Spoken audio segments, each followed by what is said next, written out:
So let's talk about the match weekend, like the matches in the weekend. Yeah. So let's start from the league leaders, Arsenal against Wolves. How do you think the match plays out? Yeah, so I think it's going to be very, very straight win. I expect a straight win for Arsenal in that game. Yeah. Wolves are not doing well at the moment. So I think it should be a very big win for Arsenal. Yeah. I think a walkover. But if anything other than the walkover happens, it's going to be a very shocking result. And I think it will be cause for concern for Arsenal. Yeah. But I don't think Arsenal is at that level. I think they have that consistency in their game, at least some level. Yeah. That there won't be that shocking result against us. So I think Arsenal should win that game. Yeah. So given the injury crisis and the drop in performance, do you see any hiccup anywhere? I hope not, because Arsenal need the game, Wolves also need the game. But when you look at Wolves' performance and games, you realize that they are not there yet. Mentally, they are not there. Yeah. Even tactically, they are not there. Yeah. So I believe that the only thing that will happen is that maybe Wolves score a goal, but at loss, I don't think it will happen. But if something like that happen, then Arsenal is in deep mess. So let's go into the next match and let's talk about Liverpool. And this is Liverpool versus Brighton. I believe that's going to be a tough match in my own book. How do you see that match, and what do you expect of that match? I've been saying it. Even the slot can just start a critic this time. Yeah. Let him get into the game. They can get something out of the game. Yeah. And also there's a bit of instruction they have to give to Gakpo. Gakpo needs to understand that it's a team game. I know I love it. It's a player I love so much, but sometimes, not every time you do cut back and score. Yeah. But sometimes do a bit of assist here and there. He's doing that, but he needs to do more now because of no Salah, obviously. And I don't think Salah will be playing a lot of match for them unless they have resolved the match. So I'm seeing a game whereby if Liverpool do one or two things together, they can just win the match 2-1. All right. So Brighton versus Liverpool. How tough do you think the match will be? Going to be very, very intense. I think it's going to be very, very intense. So I think I'm seeing a draw in this game. Really, I'm seeing a draw in this game. Yeah. So I think I want to go for a 2-2 draw in this Brighton Liverpool. Yeah. But I know that it's going to be very intense. And both teams have deficiencies. Exactly. In terms of until the game starts before you will be able to see what will happen. Things, yeah. But I think for me, I want to go with a draw. Yeah. So in this match, I think Brighton wins for me. Not to go so much deep talk inside it. So let's talk about Chelsea versus Everton.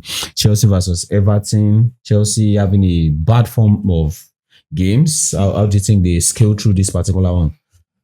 I think the bad performances should stop at this level. Yeah. I expect it should stop at this level. It's Stamford Bridge, so I expect the players should wake up from the slumber, because it's really a slumber after the good performances against Arsenal, against Bayern, and against wasn't a good performance against Leeds. Yeah.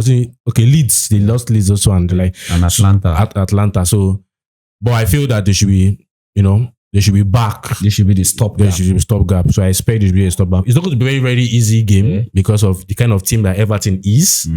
But I expect that a narrow win for Chelsea. In my opinion, I'm looking like either a 1-0 or a 2-1 win for Chelsea.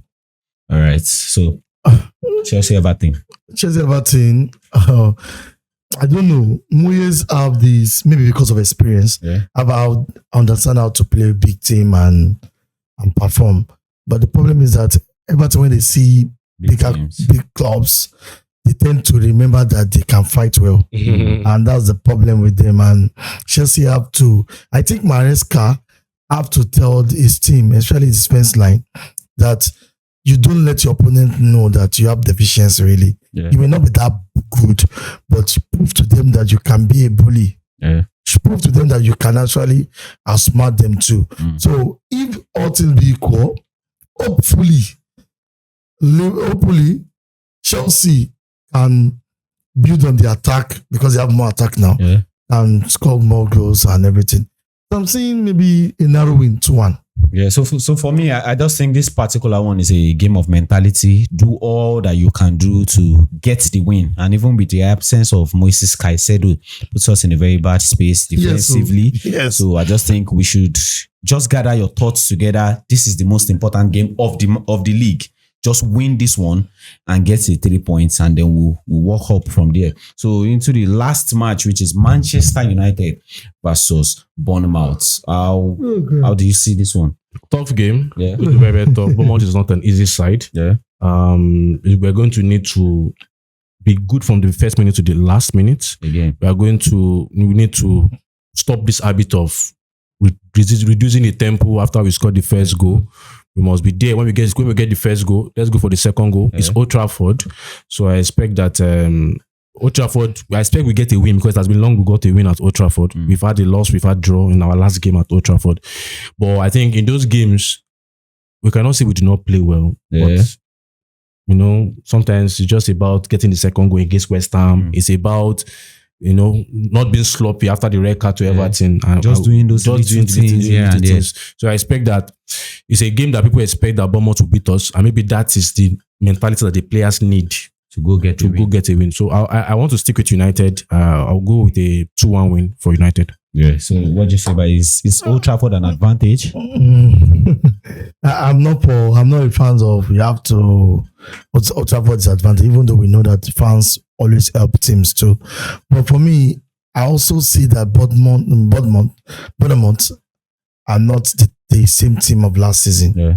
So I think Manchester United all have to do their very best on the more than 100% self to get this done.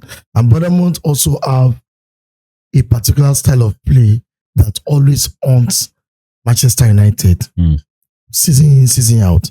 And that type of play is catching us on transition. Yeah. And I think it's high time that they work on that. No absent-minded, no losing of focus. Just get the job done. Whether you like it or not, give your sweat and blood on the pitch. Let it be known. But I'm seeing this match, my head is saying 1-1, a draw.